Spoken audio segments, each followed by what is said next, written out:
For us, prayer is not just an act of worship. Yes, it is worship. Yes, it is a connection with Allah. But prayer is much deeper than that. The word Salah itself carries the meaning of reform, of being corrected, refined, and reshaped. It's like something being placed into fire so that impurities burn away.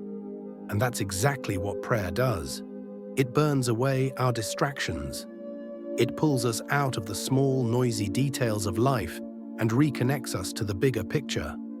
Because when a person doesn't have a higher goal, when they don't remind themselves regularly of why they exist, life becomes very small.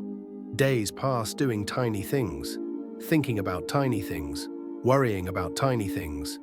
Years can go by, and nothing truly changes because there was never a higher objective guiding the journey.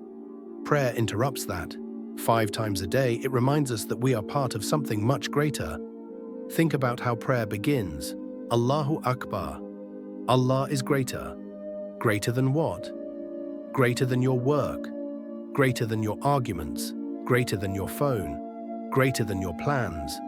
No matter what you're doing, prayer stops everything and reorients you. You face one direction. You leave the world behind for a few moments. Meetings, stress, family issues, all of it pauses.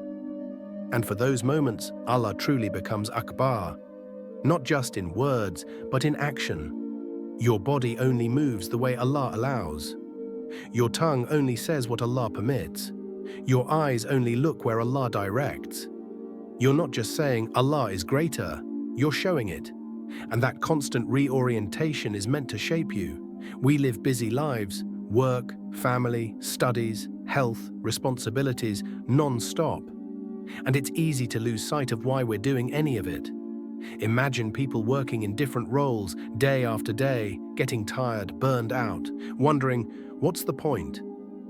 Then suddenly, everyone is reminded of the larger mission, the purpose behind the work. Energy returns, motivation returns, meaning returns. That's what prayer does. Every few hours, Allah pulls us back and reminds us, this life is not random. You are heading somewhere.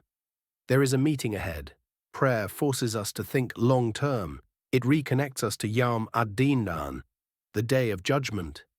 While we're busy with today and tomorrow, prayer makes us step back and remember the final destination. Even the structure of prayer mirrors that day. On the day of judgment, we will stand. In prayer, we stand. On that day, no one speaks except with Allah's permission. In prayer, we only say what Allah allows. On that day, angels will present our deeds. At the end of every prayer, we acknowledge the angels recording us. It's a reminder that we are always being seen, always being recorded. When that awareness is missing from life, things begin to fall apart. That's why the people of hellfire will say one of their first confessions was, "We were not among those who prayed." They weren't saying they missed a ritual. They were saying they missed purpose. They lived without spiritual direction, without moral restraint, without remembrance of Allah, without preparation for the meeting ahead. Prayer isn't just about avoiding punishment. It's about having meaning now. It protects character. It restrains harmful desires. It keeps emotions in check. It acts like a repeated extinguisher on the fires within us: anger, addiction, impulses, arrogance. Allah tells us that prayer prevents shamelessness and evil, and the remembrance of Allah is greater than everything else. Prayer is the greatest form of remembrance. There is no deeper spiritual practice than the one that even the prophets were commanded to hold on to. Even when Allah spoke directly to a prophet, he still said, "Establish prayer to remember me." So when someone feels lost, disconnected, struggling, or unsure where to begin, the answer is simple. Begin with prayer, not because it's easy, not because it instantly fixes everything, but because it gives direction, meaning, protection, and connection.